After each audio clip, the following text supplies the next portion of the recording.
மூர்த்தி, சுந்தரம் 2 பேருமே சேர்ந்து உஷாவுக்கு ஃபோன் பண்ணுறாங்க. ஃபோன் பண்ணி நடந்த எல்லாத்தையுமே சொல்கிறாங்க. என்ன நடந்தது தெரியுமா? அந்த பொண்ணு இருக்காளே பாடுறேன்னு சொல்லிட்டு எங்களுக்கே தெரியாமல் வாய்ஸ் அனுப்பி செலக்ட் ஆகிட்டு அது ஒரு ரெக்கார்டிங் தியேட்டர் வந்திருக்கா தெரியுமா? இது எல்லாமே அத்தைக்கு தெரிஞ்சு பயங்கரமாக கோவப்பட்டாங்க அப்படின்னு சொல்லிட்டு நடந்த எல்லாத்தையுமே சொல்கிறாரு. அதுக்கு உஷா சொல்கிறாங்க, அப்படியா பண்ணா? ஐயோ பாப்பா, அவள் ஏதோ கோயிலில் எங்கே பாடிங்க இருந்தால் இப்போ ரெக்கார்டிங்கில் பாடுற அளவுக்கு அவளுக்கு தைரியம் வந்துடுச்சா அப்படின்னு சொல்லிட்டு உஷா கேட்குறாங்க. இதெல்லாம் தெரிஞ்ச உடனே அந்த பொண்ணு என்ன திரும்ப சொன்னால், இனிமேல் நான் பாடவே மாட்டேன், அத்தை எப்போ பாட சொல்கிறாங்களோ அப்போ தான் நான் பாடுவேன் அப்படின்னு சொல்கிறான்னு நடந்த எல்லாத்தையுமே சொல்கிறாரு. அப்பாவை ஆயுசுக்கும் பாட மாட்டா இனிமே அப்படின்னு சொல்லிட்டு உஷா பயங்கரமாக சந்தோஷப்படுறாங்க. சரி சரி, உங்ககிட்ட போய் கதெல்லாம் சொல்லிட்டு இருக்கேன் பாரு அப்படின்னு சொல்லிட்டு மூர்த்தி அப்படியே ஃபோனை கட் பண்ணிட்டாரு. பிரீத்திக்கு அவங்க அப்பா ஃபோன் பண்ணுறாரு. என்னம்மா நடந்துச்சு? அதுக்கப்புறம் எதுவுமே நீ சொல்லவே இல்லை, ரெக்கார்டிங் வந்தாங்களா, என்ன ஆச்சு அப்படின்னு சொல்லிட்டு கேட்குறாரு. சாரிப்பா, நான் மறந்துட்டேன்ப்பா உங்களுக்கு ஃபோன் பண்ணுறதுக்கு, லேட்டாக வந்ததுனால கண்டிப்பாக பாட முடியல, ரொம்ப சந்தோஷமாக இருக்குப்பா அப்படின்னு சொல்லிட்டு பிரீத்தி சொல்கிறாங்க. அது மட்டும் இல்லை, இனிமேல் நான் பாடவே மாட்டேன்னு அவள் சொல்லிட்டாப்பா அப்படின்னு சொல்லிட்டு அதை கேட்டோடனே அவங்க அப்பா அம்மா 2 பேருமே ரொம்ப சந்தோஷப்படுறாங்க. நல்ல வேலைம்மா, ஏதோ எனக்கு தெரிஞ்சவங்கள வச்சு செக்கிங் வர வச்சு அந்த பொண்ணியை லேட் ஆக்கிட்டேன், அது வரைக்கும் எனக்கு சந்தோஷம், நீ நினச்சது நடந்துச்சா அது போதும் எனக்கு அப்படின்னு சொல்லிட்டு அவங்க அம்மா அப்பா 2 பேருமே ஃபோனை கட் பண்ணுறாங்க.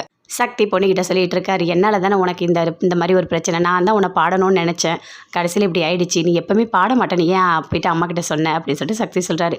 இல்லை சக்தி, அதெல்லாம் ஒன்றும் இல்லை, நல்லா பாடினா கண்டிப்பாக அத்தை நல்ல பேர் தான் சொல்லுவாங்க, எனக்கு நான் பாடுறது அத்தைக்கு பிடிக்கல, அதனால் ஒன்றும் இல்லை, அதெல்லாம் பெரிய விஷயம் இல்லை அப்படின்னு சொல்லிட்டு பொன்னி சக்தி கிட்ட சொல்லிகிட்டு இருக்காங்க. எல்லாருமே சாப்பிட வந்துட்டாங்க. வந்தோடனே என்ன பொன்னி வரலையா அப்படின்னு சொல்லிட்டு சந்திரசேகர் கேட்குறாரு. இல்லை யாருமே வரல, சக்தி பொன்னி 2 பேருமே வரல அப்படின்னு சொல்கிறாங்க பவானி. சரி, நான் போய் மேலே போய் கூட்டிகிட்டு வரேன் அப்படின்னு சொல்லிட்டு சந்திரசேகர் போகிறாரு. மேலே போயிட்டு ஏன் 2 பேருமே சாப்பிட வரல அப்படின்னு சொல்லிட்டு சந்திரசேகர் கேட்குறாரு.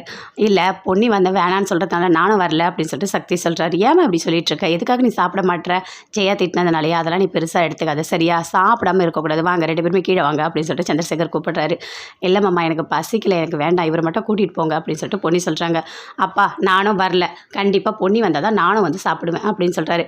2 பேரும் வாங்கன்னு சொல்கிறேன்ல அப்படின்னு சொல்லிட்டு சந்திரசேகர் கூப்பிடுறாரு. 2 பேருமே வராங்க. வந்த உடனே ஜெயா வராங்க சாப்பிட்றதுக்கு. என்ன அப்பா இன்னும் வரலையா அப்படின்னு சொல்லிட்டு ஜெயா கேட்குறாங்க. இல்லை அப்பா வந்தார், மேலே போயிட்டு சக்தியும் பொண்ணியும் கூப்பிட்றதுக்காக போயிருக்காரு அப்படின்னு சொல்லிட்டு பவானி சொல்கிறாங்க. அப்படியே ஜெயா சாப்பிட்டுட்டே இருக்காங்க. வராங்க சக்தி பொன்னி 2 பேருமே சாப்பிட்றதுக்கு உட்காடுறாங்க. உட்காந்தோடனே அப்படி ஜெயாக்கு பயங்கரமாக கோவம் வருது. அப்படியே பாதிலேயே எழுந்துக்கிறாங்க. ஏன் ஜெயா நீ சாப்பிடாம இப்படி பாதிலேயே எழுந்துக்கிற அப்படின்னு சொல்லிட்டு சந்திரசேகர் கேட்குறாரு. இல்லை எனக்கு போதும் அப்படின்னு சொல்லிட்டு அங்கேருந்து போகிறாங்க. இல்லை எனக்கும் வேண்டாம் அப்படின்னு சொல்லிட்டு பொன்னி சக்தி 2 பேருமே சொல்கிறாங்க. பரவாயில்ல விடுங்க, நீங்கள் சாப்பிடுங்க அப்படின்னு சொல்லிட்டு 2 பேரையும் சாப்பிட சொல்கிறாரு. 2 பேருமே சாப்பிட்றாங்க. சாப்பிட்டோடனே சந்திரசேகர் ரூமுக்கு போகிறாரு. போயிட்டு ஜெயா கிட்டே கேட்குறாரு, எதுக்காக ஜெயா நீ இப்படி பண்ணிகிட்ருக்க, அவங்க சாப்பிட வந்தால் நீ சாப்பிட மாட்டியா, ஏன் எல்லாரையும் இப்படி கஷ்டப்படுத்திட்டு இருக்க அப்படின்னு சொல்லிட்டு சந்திரசேகர் கேட்குறாரு. நானாக கஷ்டப்படுத்துகிறேன், வாய்ஸை எனக்கே தெரியாமல் அனுப்பிட்டு நானே செலக்ட் பண்ணிவிட்டு ரெக்கார்டிங் வரைக்கும் இப்போ வர வச்சுருக்கான், இவன் பண்ணுறது எல்லாமே கரெக்ட், அவன் மேலே நான் எவ்வளோ பாசம் வச்சுருக்கேன், பெத்த பாசம் எனக்கு என்றைக்குமே இருக்கும், ஆனால் அவனுக்கு தான் அம்மான்ற பாசமே சுத்தமாக இல்லை, அவன் வேறு மாதிரி மாறிட்டான், அதனால தான் என்னை இப்படி கோவப்படுத்திட்டு இருக்கான் அப்படின்னு சொல்லிட்டு ஜெயா சொல்கிறாங்க. இல்லை அதெல்லாம் ஒன்றுமே கிடையாது சரியா, பொன்னி நல்லா பாடுற டேலண்ட் இருக்குது, அதனால தான் அவன் ஏதோ ஒரு வகையில் அதை வெளிப்படுத்தணும்னு தான் இப்படி பண்ணியிருக்கான், வேறு எந்த காரணமும் இல்லை அப்படின்னு சொல்லிட்டு சந்திரசேகர் ஜெயா கிட்ட சொல்கிறாங்க. ஜெயாவுக்கு பயங்கரமாக